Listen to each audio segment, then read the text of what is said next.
네, 오늘은 기독교 강요 18번째 시간입니다. 오늘 우리가 함께 나눌 주제는 그리스도의 인성과 신성에 대해서 우리가 함께 나누려고 하는데, 자, 이것을 이제 두 본성이라고 이야기를 하죠. 예수님은 두 가지 본성을 가지고 계시다. 그 첫 번째 본성이 인성이고 또 두 번째 본성이 신성이다. 그래서 먼저 신성부터 찾아볼게요. 그럼 그리스도의 신성이란 무엇을 말하는가? 마태복음 3장 17절 말씀이죠. 우리 같이 읽어보겠습니다. 하늘로부터 소리가 있어 말씀하시되 이는 내 사랑하는 아들이요 내 기뻐하는 자라 하시니라. 아멘. 자, 이 말씀이 어떤 말씀인가요? 예수님께서 이 공생에 살고 시작하실 때 세례 요한에게 뭘 받으셨어요?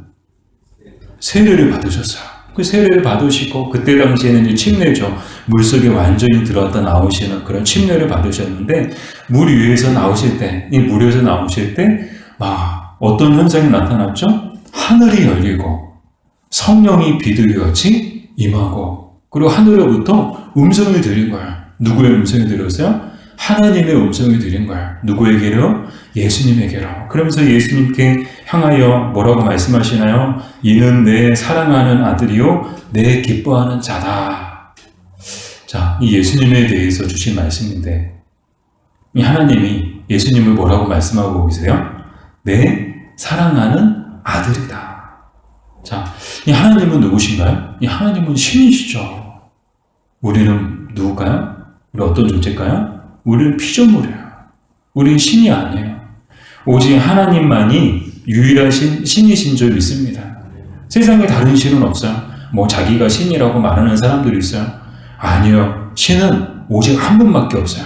오직 한 분, 하나님이신 줄 믿습니다. 이 하나님만이 신이죠. 근데 하나님의 아들이 예수님이요. 그럼 하나님이 신이시면 하나님의 아들이신 예수님도 신일까요? 아니면 신이 아닐까요? 똑같은 신이시죠. 왜요? 하나님이 신이시니까. 그래서 이 신성이란 한마디로 예수님은 하나님의 아들이시다라는 그런 뜻을 갖고 있어요. 다른 말로 이제 신의 아들이다라고도 표현할 수도 있는데, 근데 요즘에는 신의 아들을 우리가 이해하는 그 신의 아들로 이해하지 않고 요즘에 사용하는 신의 아들은 다른 개념이더라고요. 어떤 사람들이 신의 아들이라고 말하죠? 금수저. 이 금수저를 신의 아들이라고 얘기하고, 또 병역 면제자, 보충역, 그런 사람들은 신의 아들이라고. 군대 안 갈 때 와, 신의 아들이구나. 그만큼 이제 부러운가 봐요. 남자들 세계에서 군대 안 가고 면제 받고 그게 부러운가 봐요. 그래서 막 신의 아들이다, 신의 아들이다. 어떻게 군대를 안 가냐? 남들은 다 군대 다 끌려가는데 어떻게 해서 군대 안 가냐? 그래서 막 신의 아들이라고 하는데, 사실 정말 누가 신의 아들일까요? 예수님이, 오직 예수님만이 신의 아들이신 줄 믿습니다. 신의 아들이 누구예요? 예수님이신 거예요. 그래서 예수님도 또한 신성을 가지신 분이시다. 더 나아가 우리도 이 하나님의 자녀된 줄 믿습니다. 양자의 은혜를 받았죠. 원래 친자가 아니에요. 우리는 다 양자의 은혜를 받았어요. 그래서 본래 죄의 자녀고 어둠의 자녀들이고 그런 진노의 자녀들이었는데, 이 하나님의 은혜로 우리가 하나님의 자녀가 된 거예요. 그 뒤에는 놀라운 희생과 사랑이 있었죠. 어떤 희생과 사랑이 있었나요? 바로 십자가의 희생과 십자가의 사랑이 있었기에 오늘 우리가 양자의 은혜를 받게 된 줄 믿습니다. 그 십자가의 공로에 힘입어서 우리가 이 하나님의 자녀가 되었다는 거예요. 우리 옆에 분하고 생각할까요? 당신은 하나님의 자녀입니다. 하나님의 자녀입니다. 사랑하는 여러분, 우리는 하나님의 자녀입니다. 그러면 어떻게 살아야 될까요? 하나님의 자녀답게 살아야 하는 줄 믿습니다. 자, 두 번째 인성에 대해서 살펴볼게요. 그럼 인성은 뭘 말하는가? 누가복음 2장 52절 우리 같이 읽어볼까요? 예수는 지혜와 키가 자라가며 하나님과 사람에게 더욱 사랑스러워 가시더라. 아멘. 자, 예수님의 그 성장기를 기록하고 있는 성경이 누가복음이죠. 그래서 예수님의 탄생부터 성장기 그 과정이 비교적 상세하게 나와 있는 복음서예요. 근데 이 예수님이 어떻게 표현되고 있어요? 지혜와 키가 자라가며 하나님과 사람에게 더 사랑스러워 가시더라. 인간으로 오신 예수님에 대해서 말씀하고 있죠. 성경은 예수님을 뭐라고 또 표현하는가 하면 인자라고 표현하거든요. 뭐라고 표현한다고요? 인자. 인자의 뜻이 무엇인가 하면 이건 하나님의 아들이신 예수님께만 사용되어지는 그런 명칭이에요.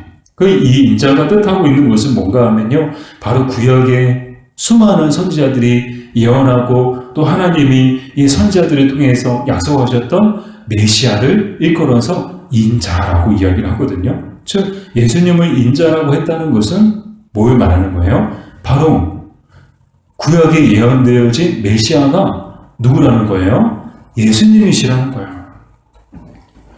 예수님이 바로 구약에 예언되어진 메시아, 하나님이 보내신 그런 하나님의 아들이심을 증거하는 내용이죠. 그런데 이제 예수님은 인성을 가지고 몇 년 동안 사셨을까요? 이 땅에서 몇 년을 사셨을까요?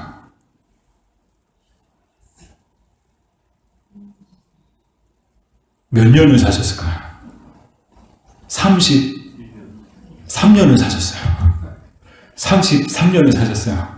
30세 때 이제 공생의 사역을 시작하시고 3년 동안 공생의 사역을 시작하시다가 저도 당황했어요. 여러분들이 대답을 못 하셔가지고 이게 왜 모르실까? 그러면서 갑자기 물어보니까 당황하신 거죠. 그래요. 33년 동안 인간의 몸을 입고 이 땅에서 사셨다는 거예요. 그러니까 누구보다도 우리 인간에 대해서, 인간의 삶에 대해서 예수님만큼 잘 아시는 분도 없다는 뜻을 갖고 있죠. 또 뿐만 아니라 예수님은 어떤 가정에서 태어나셨나요? 우리 좀 전에 성도님이 금수저, 신의 아들이 누구냐? 금수저다 이 말씀하셨는데 예수님은 금수저였을까요? 은수저였을까요? 따지면 흙수저예요. 흙수저 중에 흙수저가 예수님이셨어요. 가난한 목수의 집에서 태어나셨고 정말 마구간에서 정말 이렇게 구유에 놓이실 정도로 그렇게 비천한 출생부터 시작해서 누구보다 비천한 삶을 사시다가 또 마지막까지도 비천한 죽음을 맞이하셨던 분이 예수님이시죠. 그러니까 누구보다도 정말 가난하고 또 비천한 삶을 살고 있는 사람들의 그 심정을, 그 마음을 잘 아시는 분이 누굴까요? 바로 예수님이신 줄 믿습니다. 즉 인간의 마음을 이 땅에 살아가면서 겪게 되는 여러 가지 고난과 어려움과 수고를 누구보다도 잘 아시는 분이 바로 예수님이신 줄 믿습니다. 이걸 체휼이라고 하죠. 예수님은 누구시냐? 우리를 체휼하시는 주님이시다. 또 뿐만 아니라 직업으로 따지면 예수님은 육체 노동자셨어요. 아버지가 목수였잖아요. 아버지를 도와서 어렸을 때부터 정말 이제 가업은 그렇게 이어가는 것 같아요. 이 어떤 아버지를 만나느냐에 따라서 그 자녀들의 인생도 굉장히 큰 영향이 미치는 것 같아요. 그래서 어떤 음식점 보면 막 3대가 막 가업을 이어서 또 그 아들이 계속해서 가업을 물려받는 모습을 보게 되죠. 이 예수님도 아버지 목수를 따라서 그 요셉을 따라서 똑같은 목수의 일을 하셨는데 이 목수가 뭐예요? 말 그대로 육체 노동자인 거예요. 땀 흘려야 먹을 것을 얻을 수 있는 육체 노동자 하셨다는 거예요. 그러니까 누구보다도 육체 노동자의 그 수고와 그 어려움을 예수님은 잘 아시는 줄 믿습니다. 자, 이만큼 인간으로서 33년 동안 똑같이 배고프고 똑같이 고단하고 똑같이 모든 어려움들을 당하시면서 인간을 누구보다도 잘 아시는 분이 예수님이셨다. 자, 세 번째로 속성의 교류에 대해서 우리가 나누려고 하는데 용어가 조금 어렵긴 한데요. 쉽게 말씀을 드리면 그리스도의 신성과 인성이 서로 연합하는 것을 속성의 교류라고 이야기를 해요. 그래서 요한 1서 1장 1절 말씀을 같이 한번 읽어볼게요. 태초에 있는 생명의 말씀에 관하여는 우리가 들은 바요 눈으로 본 바요 자세히 보고 우리의 손으로 만진 바라. 아멘. 태초에 있는 생명의 말씀, 이 말씀이 누구를 말하는 걸까요? 예수님을 이야기하죠. 그래서 예수님이 말씀이 육신이 돼서 이 땅에 오셨죠. 그분이 누구라고요? 예수님이시라고요. 근데 이 예수님은 언제부터 계셨어요? 이미 태초의 때부터, 이 태초 전부터 예수님은 말씀으로서, 로고스로서 계셨던 거예요. 그러니까 어떤 이렇게 신약에 비로소 예수님이 딱 짠 하고 등장하신 게 아니고 이미 예수님은 말씀으로서, 로고스로서 태초 전부터 하나님과 또 성령님과 더불어서 함께 계셨다. 자, 근데 그 말씀의 가해는 우리가 들은 바요, 더 중요한 건 뭐예요? 눈으로 본 바요, 심지어 우리 손으로 만진 바라. 이 말씀을 눈으로 봤대요. 또 손으로 만졌대요. 이건 누구를, 무엇을 염두에 두고 하는 말씀인가 하면 바로 예수님의 성육신을 전제하고 이야기를 하고 있는 거예요. 예수님이 인간의 몸을 입고 오신 걸 통해서 우리는 비로소 말씀을 어떻게 보게 된 거예요? 눈으로 보게 된 거예요. 눈으로 직접. 예수님이 오신 걸 통해서 와, 예수님이시구나. 와, 말씀이 우리에게로 오셨구나. 와, 로고스시구나. 그리고 더 나아가서 우리의 손으로 만진 바라. 예수님을 만질 수 있었어요. 왜요? 우리가 살펴봤죠. 예수님은 똑같은 인간의 몸을 입고 이 땅에 오셨기 때문에 정말 사람과 사람이 손을 만지는 것처럼 똑같이 만지고 또 느낄 수 있었다는 거예요. 자, 이것은 무엇을 말하는가 하면 신성과 인성이 서로 교류, 연합되어짐을 통해서 그것이 우리의 눈으로 직접 보게 되고 또 우리의 손으로 만질 수 있게 되었다는 거예요. 신은 이제 하나님은 영이시잖아요. 그 속성 자체가. 하나님은 영이시거든요. 그래서 하나님은 우리 눈으로 보일 수도 없고요. 또 손으로 만질 수도 없어요. 그러나 그 만질 수 없고 볼 수 없는 그 신을 우리는 보게 된 거예요. 누구를 통해서? 예수님을 통해서 보게 된 줄로 믿습니다. 자, 그 2000년 전에 이 초대교회 성도들 얼마나 행복했을까요? 예수님을 직접 목격한 사람들이에요. 얼마나 행복한 사람들일까? 막 누군가는 예수님을 직접 손으로 만지고 예수님과 악수하고 예수님의 옷자락을 만지고 실제로 예수님을 만진 사람들도 있었죠. 2000년 전에. 이 얼마나 행복한 사람들일까? 비록 우리는 그 성육신하신 예수님을 직접 눈으로 보지 못하고 또 우리 손으로 만질 수는 없어요. 혹시 예수님 얼굴 보신 분 계세요? 말씀 잘 하셔야 돼요. 말씀 잘못하시면 큰일 나요. 네. 혹시 예수님 손 만지신 분 계세요? 없습니다. 네, 없어요. 저도 예수님 얼굴 본 적이 없고요. 예수님의 손은 만진 적도 없어요. 그러나 우리는 오늘날에도 말씀과 성령 안에서 예수님을 보고 또 예수님을 만지고 또 예수님의 음성을 들을 수 있는 줄 믿습니다. 말씀과 성령 안에서 그게 가능하다는 거예요. 이게 정말 믿는 자들에게 주시는 하나님의 특별한 은총인 줄 믿습니다. 그러니까 우리도 얼마든지 구하면 예수님을 볼 수 있다는 거예요. 성령을 통해 또 성경을 통해 또 얼마든지 예수님의 음성을 들을 수 있다는 거예요. 성경을 통해 또 성령을 통해서 우리가 예수님의 음성을 들을 수 있고 또한 예수님의 그 만지심을 우리도 느낄 수 있다는 거예요. 어떻게요? 성경을 통해 또 성령을 통해 우리의 마음을 만지시고 우리의 영혼을 만지시는 것을 우리는 얼마든지 체험할 수 있는 줄 믿습니다. 그리고 이제 꿈에서라도 예수님을 만나면 얼마나 좋을까요? 저도 이제 꿈에 조심스럽긴 한데 꿈에서 몇 번 정도 예수님의 형상을 본 적은 있어요.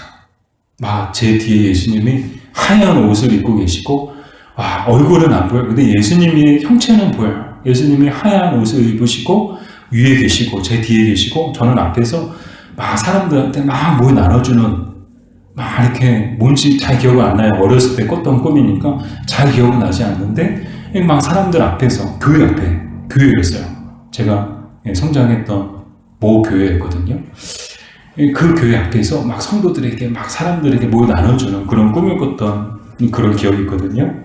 이 꿈에서라도 예수님을 보고 예수님을 만나면 얼마나 행복할까요? 바라는 오늘 밤에 예수님 꿈 꾸시는 여러분들 되시기를 바랍니다.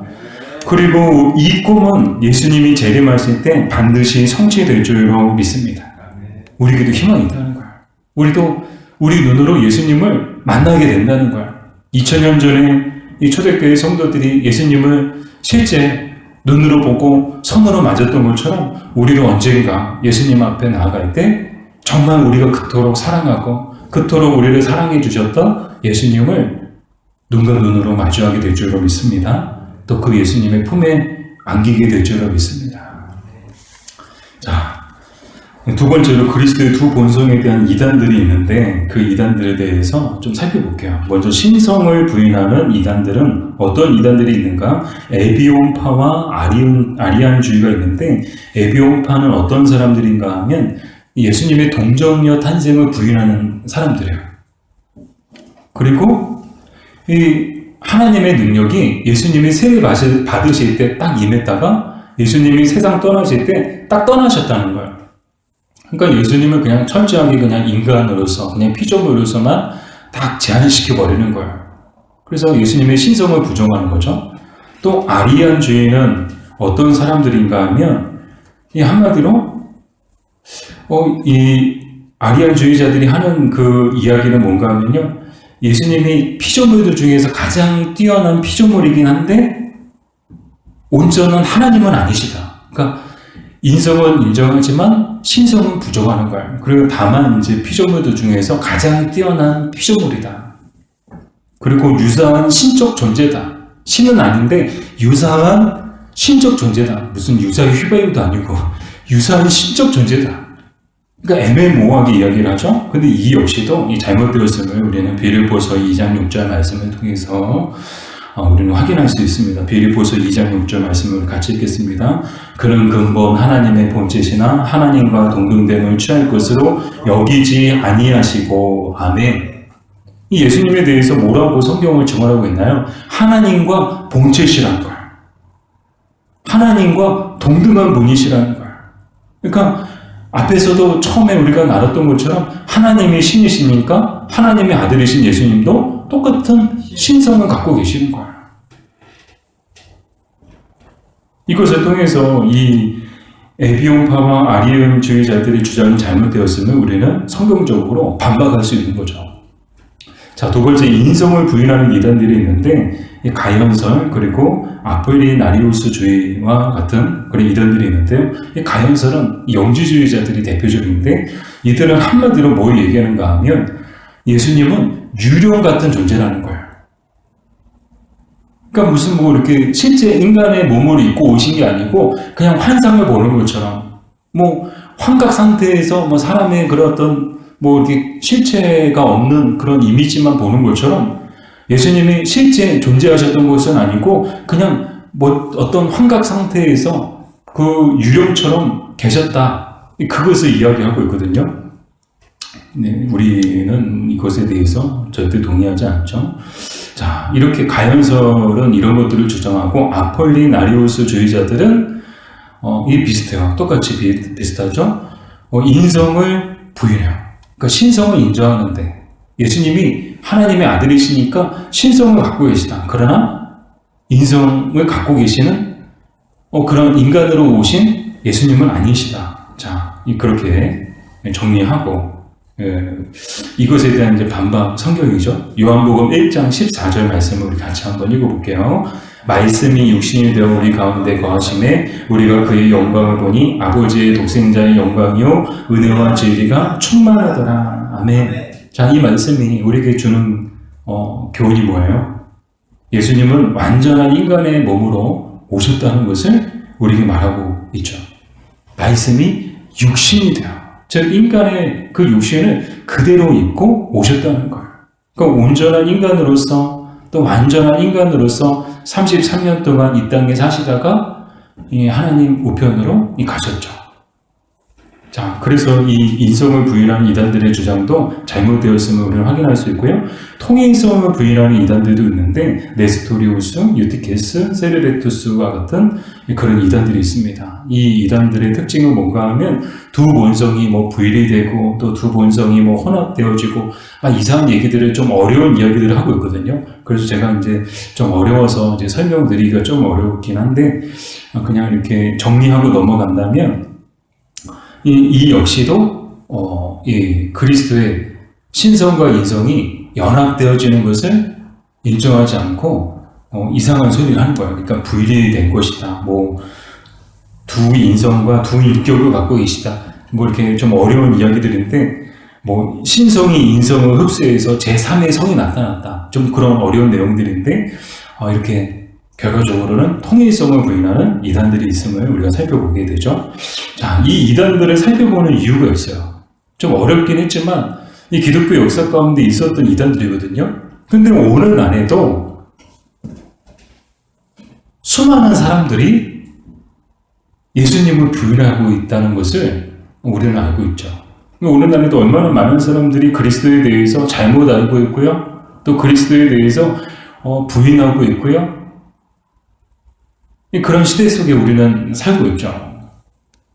나는 신이다라는 그런 다큐를 봤는데 너무 안타까운 거야. 그리스도에 대해서 바르게 알고 있었다면 절대 그렇게 넘어가지 않았을 텐데 정말 한두 사람이 아니에요. 막 수십 명, 뭐 수천 명, 수만 명, 좋기 수십만 명의 사람들이 잘못된 이단에 빠져가지고 사람을 마치 그리스도인 것처럼 재림 예수인 것처럼 마치 사람을 하나님인 것처럼 그렇게 숭배하며 그 사람들이 불쌍하더라고요. 너무 불쌍한 거예요. 이 바르게 있는 우리는 예수님에 대해서 바르게 알고 바르게 믿는 우리가 되었으면 좋겠습니다. 바르게 알면, 정확하게 알면 그런 이단의 유혹에 또 이단의 그런 주장에 우리가 넘어갈 수가 없는 거예요. 우리가 바르게 알지 못하면 우리도 이 미혹될 수 있음을 우리는 늘 기억해야 되겠습니다. 자, 마지막으로 그리스도는 왜 두 본성이어야 하나요? 자, 예수님은 왜 참 신이시고 또 참 인간이셔야 했는가? 예수님은 왜 신성과 인성을 다 갖고 계셨어야 됐는가? 그 이유에 대해서 요한복음 3장 16절이 잘 말해주고 있죠. 우리 같이 읽어보겠습니다. 하나님이 세상을 이처럼 사랑하사 독생자를 주셨으니 이는 그를 믿는 자마다 멸망하지 않고 영생을 얻게 하려 하시니라. 아멘. 예수님은 왜 두 본성이어야 했는가? 첫 번째 이유는요, 우리를 사랑하셨기 때문이라는 거예요. 우리를 사랑하셨기 때문에 한마디로 인간의 몸을 입고 오신 거예요. 굳이 그러지 않으셔도 되는데, 아니 그 어떤 신이 그 신성을, 그 영광스러운 보좌를, 또 모든 권세와 능력을 다 내버려 두고 그 보좌를 놔두고 비천한 인간의 몸을 입고 오는 신이 있겠냔 말이에요. 근데 그런 신이 계셨다는 거예요. 그분이 누구예요? 예수님이시죠. 왜요? 왜 이렇게 하셨는가? 우리를 사랑하셨기 때문에. 근데 우리를 생각해보면요, 우리가 그렇게 사랑스러운 존재인가? 자, 우리 옆에 분 한번 보세요. 와, 예수님이 그 영광스러운 보좌를 버리시고 이 옆에 있는 사람을 위해서 정말 기꺼이 모든 걸 다 버려두시고 모든 걸 다 버리시고 자신의 생명까지도 던지실 만큼 정말 사랑스러울 만한 그런 구석과 자격이 있는가? 아니, 우리 자신을 보더라도 없어요. 우리는 없어요. 누구 볼 것도 없어요. 아니, 우리 자신을 보더라도 우리는 사랑받을 자격이 없고요. 우리는 사랑받을 구석이 없어요. 그럼에도 불구하고 예수님께서는 우리를 사랑하셔서 모든 것을 다 버리시고 이 땅에 비천한 인간의 몸으로 내려오신 줄 믿습니다. 또 우리를 사랑하시되 우리가 먼저 사랑한 게 아니에요. 예수님 사랑해요. 하나님 사랑해요. 외치지 않았어요. 근데 하나님이 먼저 우리를 사랑하시고 예수님이 우리를 먼저 사랑하셔서 이 땅에 내려오신 줄 믿습니다.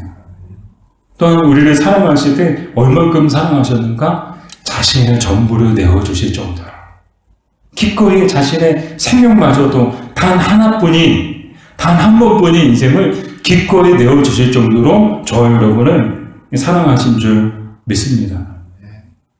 우리도 이만큼 주님을 사랑하고 있는가? 여러분도 이만큼 주님을 사랑하시나요? 여러분의 모든 걸 내어주실 각오가 되어 있을 정도로 예수님을 사랑하시나요? 바라기는 이 그리스도의 사랑을 깨달음을 통해서 더욱 주님을 사랑하는, 더욱 주님을 사랑할 수 있는 저 여러분들 되기를 주님의 이름으로 축복합니다. 아멘. 또한 서로를 더욱더 사랑할 수 있는, 서로가 서로를 더욱더 사랑할 수 있는, 주님도 나를 그렇게 사랑해 주시는데 우리가 이웃을 사랑하지 못한 이유는 없는 거예요. 형제와 이웃을 더욱더, 지금보다도 더욱더 사랑할 수 있는 여러분 되기를 주님의 이름으로 축복합니다. 아멘. 나태주 시인의 풀꽃이라는 시가 있는데요.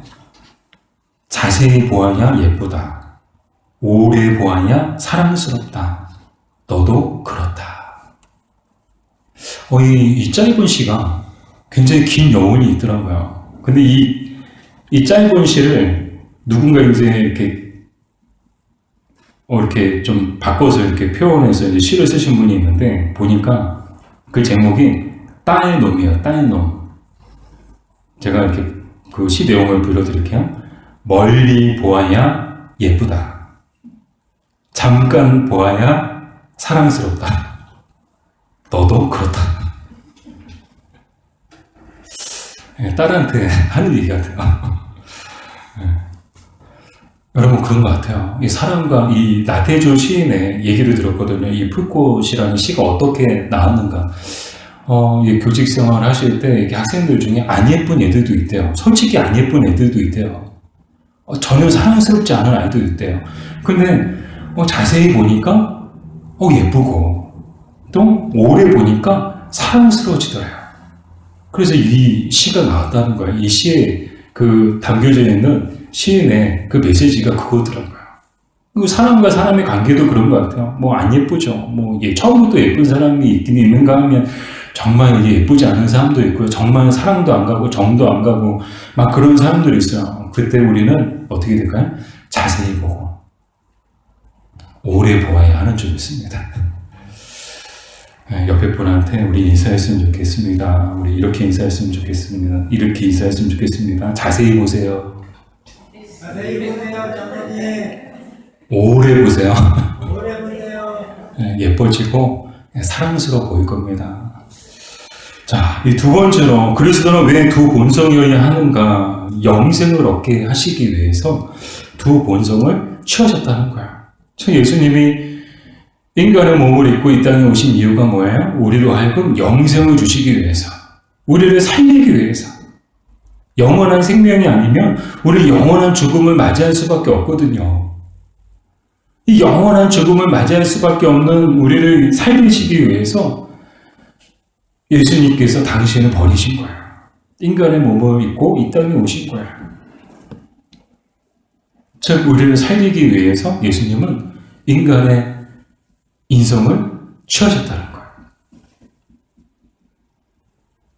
그러므로 우리도 이 예수님의 모습을 본받아서 우리도 예수님처럼 살리는 사람이 되어야 하는 점이 있습니다. 이 그리스도인, 하나님의 자녀, 하나님의 자녀답게 산다는 게 뭘까요? 그리스도인으로 산다는 게 뭘까요? 한마디로 살리는 삶이더라고요. 말 한마디를 하더라도 살리는 말, 이 말도 죽이는 말이 있고요, 살리는 말이 있어요. 바라기는 살리는 말만 하는 저 여러분 되기를 바랍니다. 옆에 분하고 인사했으면 좋겠습니다. 살리는 말만 합시다. 살리는 말만 합시다. 하나님의 자녀답게 산다는 게 뭐예요? 살리는 말 하는 거예요. 그리스도인답게 살아간다는 게 뭐예요? 살리는 말을 하는 거예요. 일을 하더라도 우리는 살리는 일을 해야 하는 점이 있습니다. 사람을 살리고, 영혼을 살리고, 가정을 살리고, 교회를 살리고, 이 나라를 살리는 저 여러분들 되기를 주님의 이름으로 축복합니다. 그게 뭘까요? 저는 기도하는 일이라고 생각해요. 이 땅이 빛과 소금으로 사는 삶이라고 생각해요. 복음을 전하는 전도자의 삶을 사는 것이라고 생각합니다. 우리 주어진 자리에서 정말 이 살리는 일에 예수님처럼 기꺼이 동참할 수 있는 저 여러분들 되기를 주님의 이름으로 축복합니다.